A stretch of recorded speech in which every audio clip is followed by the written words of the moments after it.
భూపాలపల్లి జిల్లాలో అనుమతి లేకుండా ఇసుకను తరలించడం, అక్రమంగా నిల్వ చేయడం వంటి కార్యకలాపాలను నిరోధించేందుకు పోలీసు శాఖ ప్రత్యేక దాడులు నిర్వహిస్తోందని జిల్లా ఎస్పీ కిరణ్ కారే అన్నారు. అనుమతి లేకుండా ఇసుక అక్రమ రవాణా చేస్తే కఠిన చర్యలు తప్పవన్నారు. ఇసుక అక్రమ రవాణాపై నిరంతర పర్యవేక్షణ ఉంటుందని ఎస్పీ తెలిపారు. జయశంకర్ భూపాలపల్లి జిల్లాలోని మహాదేవ్పూర్ మండలం బొమ్మాపూర్ ఇసుక క్వారీతో పాటు కాటారం మండలం మద్దులపల్లి చెక్పోస్ట్ దగ్గర ఎస్పీ కిరణ్ కారే ఆకస్మిక తనిఖీ చేపట్టారు. క్వారీలో గల ఇసుక నిల్వలపై ఆరా తీసి క్వారీ ఆఫీసులో ఉన్న రికార్డు పుస్తకాలను పరిశీలించారు. క్వారీలో ఎటువంటి అక్రమాలకు పాల్పడినా కఠిన చర్యలు తీసుకుంటామని హెచ్చరించారు.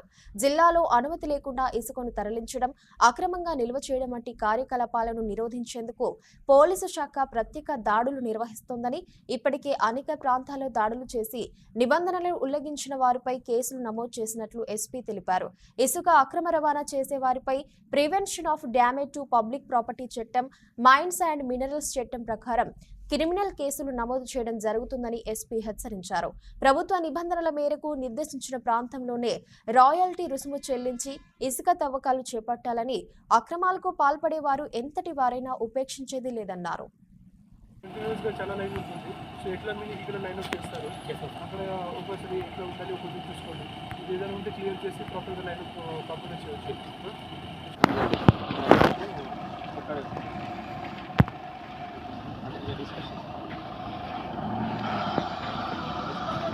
అందరూ అదే లైన్లో ఉంటాను సార్. ఇంకో జేసీబీ ఖాళీగా ఉంది లోకల్ వాళ్ళు. సేమ్ చాలా ఏడిపిస్తుంది సార్ ఇప్పుడైతే.